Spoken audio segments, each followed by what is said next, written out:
మోకాళ్ల నొప్పులు, gas, gut health వంటి సర్వ రోగాలకు నివారణి అరుణ యోగా ఆముదం.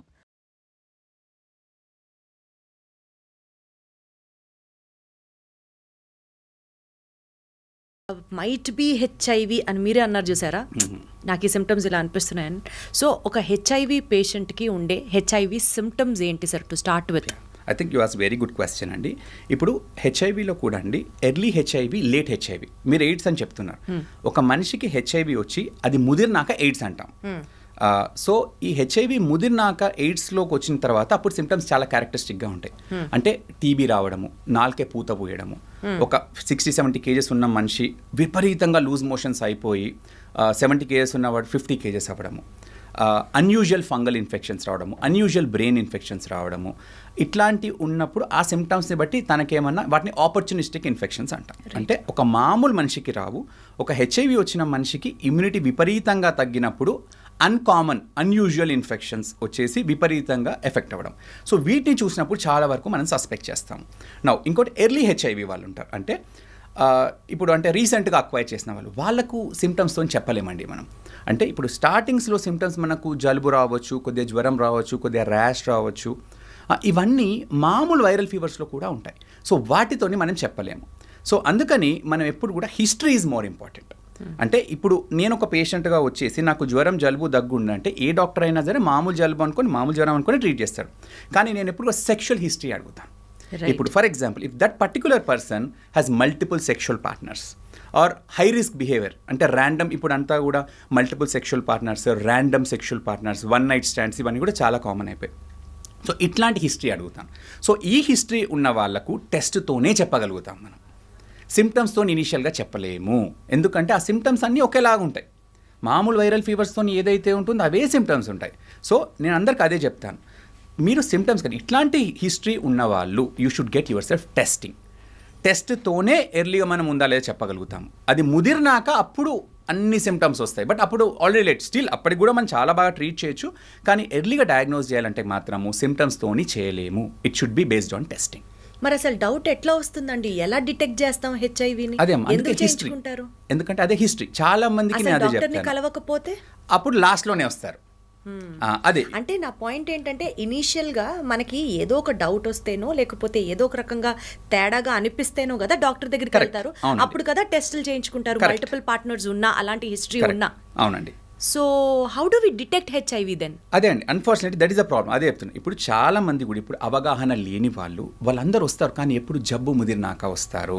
సో అందుకని అవేర్నెస్ ఈజ్ మోర్ ఇంపార్టెంట్. ఇప్పుడు మీరు అంటున్నారు, సార్ ఒక పేషెంట్ ఇట్లా మల్టిపుల్ పార్ట్నర్స్ ఉన్నాడు, తనకు హెచ్ఐవి ఉందని మీరేమో ముదిరేంత వరకు తెలియదు అంటున్నారు. మరి ఎలా ఐడెంటిఫై చేయడం అంటే patient should have that education. అదే చెప్తున్నాను.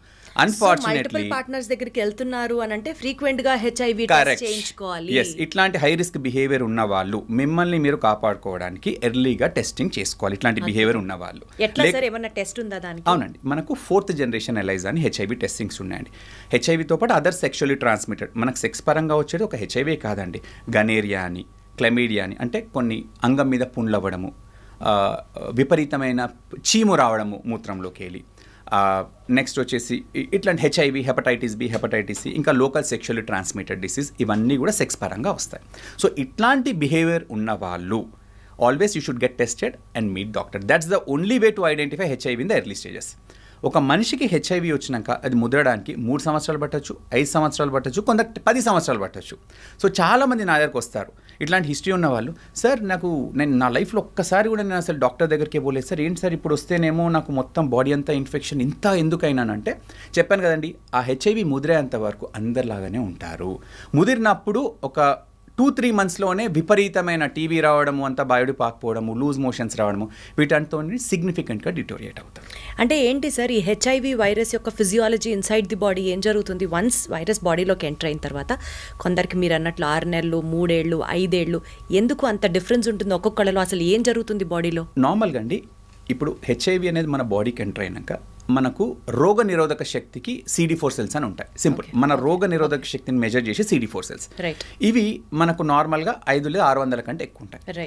ఇవి ఒక మనిషి ఇది 200 కంటే తగ్గినప్పుడు, అంటే ఇన్ఫెక్షన్ అది వచ్చినప్పుడు హెచ్ఐవి వీటిని స్లోగా తగ్గిస్తుంటుంది. స్లోగా తగ్గించినప్పుడు ఇప్పుడు ఎప్పుడైతే 200 కంటే తగ్గుతాయో అప్పుడు మన ఇమ్యూనిటీ CD4 సెల్స్ విపరీతంగా మన రోగ నిరోధక శక్తి తగ్గిపోతుంది. అప్పుడు ఈజీగా టీబీ రావడము. ఒక మామూలుగా లూజ్ మోషన్స్ మనకు వస్తే 1 or 2 డేస్లో తగ్గిపోతాయి. కానీ మన ఇమ్యూనిటీ లేకపోవడం వల్ల అది నెలల తరబడిపోవడము, వారాల తరబడిపోవడము, నాలుకంతా పూత పోయడం, ఇదంతా మీకు నాకు ఎందుకు అవ్వదంటే మన ఇమ్యూనిటీ నార్మల్గా ఉంటుంది కాబట్టి our body it self will fight. So అలా అయినప్పుడు ఆ సిమ్టమ్స్ అన్నీ బయటకు వస్తాయి. Now each person is different. ఇప్పుడు మన ఇంట్లో సింపుల్ అండి, ఇప్పుడు మీ ఇంట్లో 4 ఉన్నారనుకోండి, జలుబు వచ్చింది అనుకోండి, ఒకరికి ఒకటే రోజు తగ్గిపోతుంది, ఒకరికి వారం ఉంటుంది, ఒకరికి 4-5 రోజులు ఉంటుంది. ఎందుకు అట్లా అంటే each person is different, each immunity is different. So ఒక్కొక్క పర్సన్ని బట్టి కొందరికి ఇమ్యూనిటీ బాగా ఉన్న వాళ్ళు, జెనెటిక్స్ బాగా ఇమ్యూనిటీ బాగున్న వాళ్ళకి 10 సంవత్సరాలు పట్టవచ్చు, కొందరికి 3 సంవత్సరాలు ప్రోగ్రెస్ అవుతారు, కొందరు 5 సంవత్సరాలు పడుతుంది. So each person is different depending on his own immunity. ఆ ప్రోగ్రెషన్ అనేది vary from person to person. అంటే ఇప్పుడు మనం ఒక ఆర్గన్కే ఏదో ఒక ఇమ్యూనిటీ తగ్గితే ఎఫెక్ట్ అవుతుంది అని కాదండి. లంగ్స్కి ఎఫెక్ట్ అవ్వచ్చు, ఇప్పుడు మీరు అన్నట్లు మోషన్స్ అంటే బ్రెయిన్ కి టీబీ రావచ్చు, బ్రెయిన్ కి కూడా రావచ్చు. సో చాలా కామన్ ఆపర్చునిస్టిక్ ఇన్ఫెక్షన్ ట్యూబర్క్లోసిస్ అండి. మన గవర్నమెంట్ రికమెండేషన్స్ ప్రకారం ఎవరికి టీబీ వచ్చినా 2 పరీక్షలు ఖచ్చితంగా చేస్తాం. ఒకటి డయాబెటీస్, ఇంకోటి హెచ్ఐవి. సో నార్మల్ పేషెంట్స్కి కూడా టీబీ రావచ్చు, కానీ హెచ్ఐవిస్లో ఎక్కువ రిస్క్ ఉంటుంది, ఎందుకంటే వాళ్ళకు ఇమ్యూనిటీ తక్కువ ఉంటుంది కాబట్టి. అండ్ చాలా మందికి టీబీ లంగ్స్లో వస్తుంది. హెచ్ఐవిలో లంగ్స్ బయట కూడా ఎక్కువగా వస్తుంది, అంటే బ్రెయిన్కి రావచ్చు, మనకి ఇక్కడ లింఫ్ నోడ్స్ లాగా ఇక్కడ రావచ్చు, లేదా పొట్టలో రావచ్చు. సో బాడీలో ఎక్కడైనా టీబీ రావచ్చు. Got it sir. సార్ ఇప్పుడు ఒక హెచ్ఐవి పేషెంట్ని కనుక ముద్దు పెట్టుకుంటే హెచ్ఐవి వచ్చే అవకాశాలు ఉన్నాయా? ఇది కూడా మంచి ప్రశ్న అండి. ఇప్పుడు ఫర్ ఎగ్జాంపుల్ నాకు పేషెంట్స్ ఉంటారండి, తండ్రి పాజిటివ్, బాబుకు లేదు. వాళ్ళు క్వశ్చన్స్ అడుగుతారు, సార్ నా బాబు నాతోనే ఉంటాడు, నా ఒళ్ళో పడుకుంటాడు, నేను ముద్దు కూడా ఇస్తాను, తినిపిస్తాను, నా వల్ల బాబుకి ప్రాబ్లం ఉంటుందా? నా ఫస్ట్ థింగ్ అండి, హెచ్ఐవి అనేది మెయిన్గా సెక్షువల్ ట్రాన్స్మిషన్ అండి, సెక్షువల్గానే ట్రాన్స్మిట్ అవుతుంది. అంటే హెచ్ఐవి అనేది మన చెమటలో ఉండదు, మన కంటి నీరులో ఉండదు, మన లాలాజలంలో ఉండదు, మన యూరిన్ అండ్ మోషన్లో ఉండదు. సో ఒక హెచ్ఐవి పేషెంట్ వాడిన బాత్రూమ్ వాడడంతో హెచ్ఐవి రాదు. ఒక హెచ్ఐవి తిన్న కంచంలో ఉంటే హెచ్ఐవి తింటే రాదు. ఒక తండ్రి పిల్లాడిని ముద్దు పెట్టుకుంటే హెచ్ఐవి రాదు. ఓకే, అండ్ ఎత్తుకుంటే చెమట ఉందనుకోండి, ఎత్తుకుంటే అలా రాదు. టవల్ సోప్ యూజ్ చేయడం వల్ల హెచ్ఐవి సంక్రమించదు. నౌ ఒకటేందంటే, ఒకటి లిప్ కిస్ అట్లా చేసినప్పుడు ఎవరైనా హెచ్ఐవి పేషెంట్కి లోపల బాగా బ్లీడింగ్ లాగుంటే అది కూడా 0.1 to 0.2% రిస్క్ ఉంటుంది. అంతేగాని ఇన్ జనరల్ కిసెస్తోని హెచ్ఐవి ట్రాన్స్మిట్ అవ్వదు. So it is mainly sexual intercourse. అందులో కూడా అండి, సో సెక్షువల్ ఇంటర్కోర్స్లో కూడా యానల్ ఇంటర్కోర్స్ తోటి హైయెస్ట్ రిస్క్ ఉంటుంది. Next vaginal intercourse, least is oral intercourse. Okay, so అది కూడా మెయిన్గా ఈ రెండింటితో ఎక్కువ ట్రాన్స్మిషన్. ఓరల్ కిసెస్తో కానీ చాలా చాలా చాలా నెగ్లిజిబుల్. అదండి. Right sir.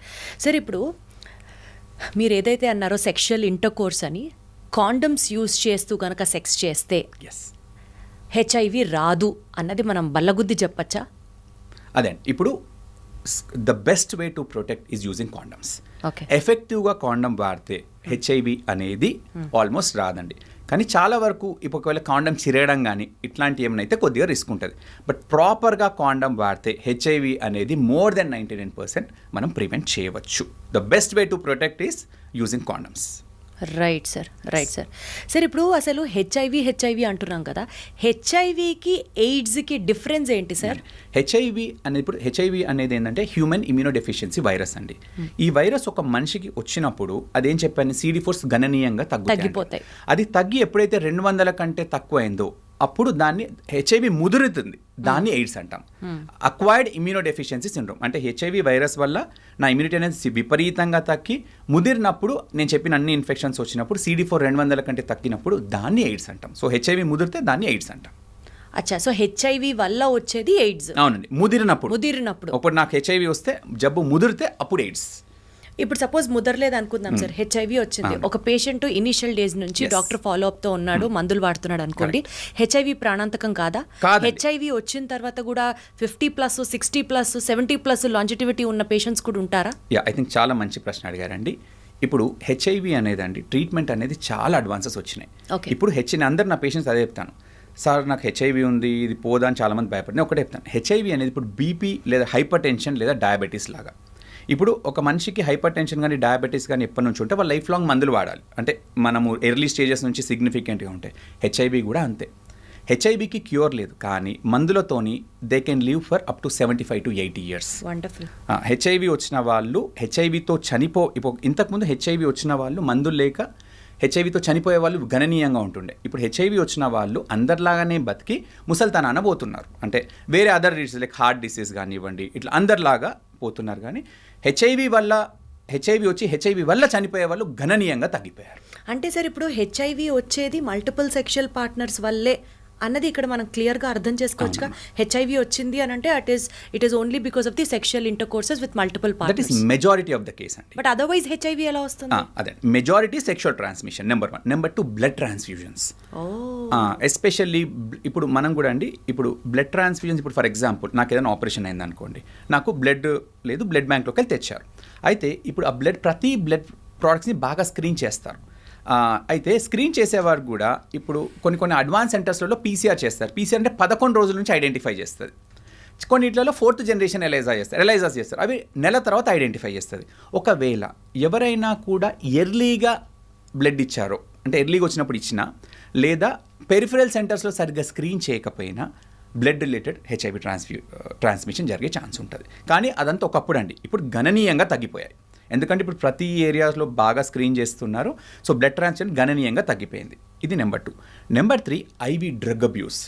ఇప్పుడు ఇది ఈ ప్రాబ్లం అంతా లక్కీగా మన తెలంగాణ, ఆంధ్ర స్టేట్స్లో లేవండి. ఈ north eastern states, Mizoram, Nagaland, Manipur, ఇక్కడ ఈ ఐవి డ్రగ్ అబ్యూస్, ఇంకోటి పంజాబ్, ఇక్కడ ఐవి డ్రగ్ అబ్యూస్ అనేది it's a big problem for them. ఇప్పుడు ఇన్ఫ్యాక్ట్ ఇప్పుడు మన ప్రివలెన్స్ ఆఫ్ హెచ్ఐవి చూస్తే ఈ నార్త్ ఈస్టర్న్ స్టేట్స్లో విపరీతంగా ఉంది. ఎందుకంటే అక్కడ ఐవి డ్రగ్ అబ్యూస్ అనేది బాగా పెరిగిపోయింది. ఐవి డ్రగ్ అబ్యూస్ అంటే ఇప్పుడు ఒక మనిషి తన డ్రగ్స్ తీసుకుంటాడు, అదే మల్టిపుల్ వీళ్ళు షేర్ చేసుకుంటారు, అదే నీడిల్ దాంతోనే. సో ఈ డ్రగ్ ఇష్యూ ప్రాబ్లమ్స్ ఉన్న వాళ్ళకు వాళ్ళ సెక్షువల్ కూడా చాలా ఉంటుంది వాళ్ళకి. అంటే వాళ్ళు డ్రగ్స్కి అలవాటు అయి ఉంటారు. So they also have multiple partners, ఇట్లాంటివి ఉండే ఛాన్స్. సో ఇట్లా సూది పెట్టుకుని ఇమీడియట్గా ఇట్లా తీసుకునే వరకు ఈ రిలేటెడ్ హెచ్ఐవి ట్రాన్స్మిషన్ అనేది కూడా ఒక ఎంటిటీ. అంటే నీడిల్ నుంచి కూడా హెచ్ఐవి ట్రాన్స్మిషన్ జరగచ్చు అంటున్నారు. ఎస్, ఎస్పెషల్లీ డాక్టర్స్కి, నర్సెస్కి ఎక్కువ రిస్క్ ఉంటుంది. ఇప్పుడు మేము హెచ్ఐవి పేషెంట్ నీడిల్ బ్లడ్ తీస్తున్నాం, టక్కున బై మిస్టేక్ కూర్చుకుంది అనుకోండి, it is 0.3% by needle transmission. అదేంటంటే వాళ్ళు అప్పుడప్పుడే తీసుకొని అట్లా కంటిన్యూస్గా షేర్ చేసుకోవడం, వాళ్ళు నీడిల్స్ని, ఎందుకంటే వాళ్ళు అంతా కూడా కొద్దిగా హోమ్లెస్ పీపుల్ ఉంటారు, అదంతా.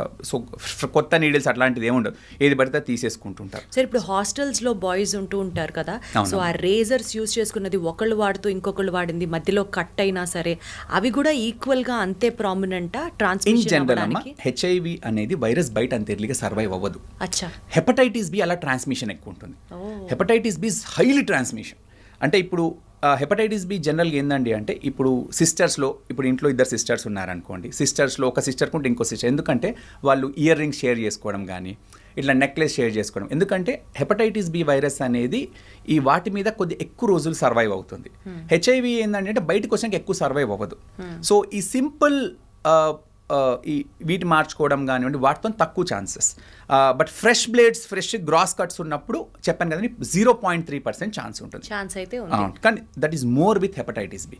ఇన్ జనరల్ ఒక అంటే బ్రదర్కి ఉంటే సిస్టర్కి రావడము, లేదా ఇట్లాంటి హెపటైటిస్ బిలో ఎక్కువగా చూస్తాం. కామన్ ఇట్లాంటి షేర్ చేసుకోవడం వల్ల దానికి ఎక్కువ ఛాన్స్ ఉంటుంది. But HIV is not like that. HIV is predominantly sexual transmission. And ఇవంటే ఏంటంటే వాళ్ళు అదే పని చేసుకుంటూ ఉంటారు. సో అందుకని ఈ ఐవి డ్రగ్ అబ్యూస్ వాళ్ళకి ఎక్కువ వస్తుంది. కానీ ఇంట్లో ఒక బ్రదర్స్, ఒక హస్బెండ్కి పాజిటివ్ ఉంది, ఆ పిల్లలకు అంత ఈజీగా రాదు. అంటే ఎత్తుకోవడం వల్ల, ముద్దాడడం వల్ల, అట్లా అసలు ఆల్మోస్ట్ నెగ్లిజిబుల్. సరే, ఇది సెక్షువల్లీ ట్రాన్స్మిటెడ్ డిసీజ్ అని మీరు అంత ఫోకస్డ్గా చెప్తున్నారు కాబట్టి, ఒక కామన్ ప్రాక్టీసర్ అంటే ఇది మనం మాట్లాడుకోవడానికి చాలా హాస్యాస్పదంగా ఉండొచ్చు కాక, but this still exist in many bachelor రూమ్స్లో కానీ, లేకపోతే బాయ్స్ హాస్టల్స్లో కానీ, కొంతమంది తెలుసో తెలియకో ఇన్నర్ వేర్ని కూడా they share with the other persons. అది ఒక సేఫ్ ప్రాక్టీస్ కాదు అని తెలుసు, కానీ బట్ హెచ్ఐవికి సంబంధించి దానివల్ల కూడా ప్రమాదం ఉందా లేదా? ఇన్ జనరల్ అమ్మ లేదు. చెప్పాను కదమ్మా, హెచ్ఐవి అనేది బయట ఎక్కువగా సర్వైవ్ అవ్వదు. So that is a bad practice. Obviously that is a bad practice. But as such HIV clothes share చేసుకోవడంతోనో వాట్ షేర్ చేసుకోవడంతోనో ఇన్ జనరల్ జరగదు. అవ్వదు. Yes. Okay, done sir. Sir, ఇందాక మీరు మాట్లాడుతూ ఎంఎస్ఎంస్ గురించి ఒక ప్రస్తావన తీసుకొచ్చారు, men having sex with men. Thanks to all the government practices and ఈ హెల్త్ గ్రూప్ ప్రాక్టీసెస్ ఒక రకంగా హెచ్ఐవి పేషెంట్స్ యొక్క సంఖ్య అవేర్నెస్ పెంచడం కానివ్వచ్చు, ఇంకా 100% అచీవ్ అవ్వకపోయినా ఒకప్పుడుతో పోలిస్తే ఇప్పుడు కాస్త తగ్గింది, కంట్రోల్ అయింది అని చెప్పొచ్చు. కానీ ఎంఎస్ఎంస్ గ్రూప్లో మాత్రం హెచ్ఐవి పెరుగుతోంది అని చెప్పారు ఇందాక. అది అసలు ఫస్ట్ టైం విన్నప్పుడు నిజమా చా ఇలా కూడా ఉంటుందా అని అనిపించింది. ఏంటి సార్ అది MSM, men who have sex with men? అసలు ఆ గ్రూప్ గురించి చెప్పండి, అసలు ఎప్పుడూ వినలేదు. అండ్ వాళ్ళలో సెక్స్ చేస్తే ఎందుకు హెచ్ఐవి పెరుగుతుంది, డీటెయిల్డ్గా ఎక్స్ప్లెయిన్ చేయండి సార్. షూర్ అమ్మా. ఇప్పుడు ఎంఎస్ఎం అంటే అదండి, men who have sex with men. అంటే ఎవరైతే కూడా మెన్ ఇంకొక మెన్కి అట్రాక్ట్ అయ్యి వాళ్ళు ఇంటర్ కోర్స్ చేసుకుంటారో అదొక గ్రూప్, ఎంఎస్ఎంస్ అంటాము. అయితే ఇప్పుడు మామూలుగా మనము ఇండియాలో హెచ్ఐవి ప్రివలెన్స్ తీసుకున్నాం అనుకోండి 0.2%, అంటే బాగా తగ్గింది 0.2%. అదే ఎంఎస్ఎం గ్రూప్లో చూసుకుంటే అది 5%, అంటే ప్రతి 100 మందిలో 5. అండ్ అది కూడా మెట్రోపాలిటన్ సిటీస్లో తీసుకుంటే 8 to 10%. అంటే men who have sex with men ఒక మెట్రోపాలిటన్ సిటీలో 100 మంది ఉంటే అందులో అట్లీస్ట్ 10 మందికి హెచ్ఐవి. ఎందుకండి అంటే నార్మల్గా ఎంఎస్ఎంస్లో ఎందుకు ఎక్కువ హెచ్ఐవి ఉంటుందంటే దానికి 2-3 కారణాలు అండి. ఎందుకంటే నా చాలామంది పేషెంట్స్తో పర్సనల్గా కూడా ఇంటరాక్ట్ అవుతాను. జనరల్గా ఎంఎస్ఎం కమ్యూనిటీలో అండి మల్టిపుల్ సెక్షువల్ పార్ట్నర్స్ అనేది చాలా నార్మల్ వాళ్ళకి.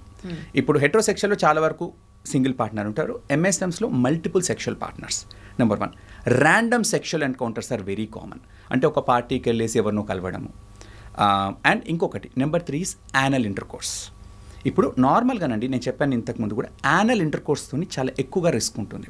ఎందుకంటే యానస్ అనేది చాలా టైట్ స్పింక్టర్, సో వీళ్ళు చాలా ఫోర్స్ఫుల్గా పెనిట్రేట్ చేస్తారు. చేసినప్పుడు అక్కడ చాలా వరకు అబరేషన్స్ కానీ ఫ్రిక్షన్ అనేది ఎక్కువ ఉంటుంది. మళ్ళీ లోపడిన రెక్టల్ వాల్ కూడా చాలా థిన్ ఉంటుంది అన్నట్టు. సో వీటి కారణాల వల్ల యానల్ ఇంటర్కోర్స్తో highest risk of HIV transmission ఉంటుంది. So the risk is high with the anal transmission. And the in general ఎంఎస్ఎంస్లో multiple partners is a norm. And in general in this community high risk behaviour is also very common. అంటే ఒక పార్టీకి వెళ్ళేసి random పర్సన్ని కలిసేసి sexual intercourse చేసుకోవడము, ఇట్లాంటి practices కూడా వాళ్ళ కమ్యూనిటీలో ఎక్కువగా ఉంటాయి. And for more videos, please subscribe to iDream. Please subscribe to iDream. Please subscribe iDream. And please subscribe to iDream.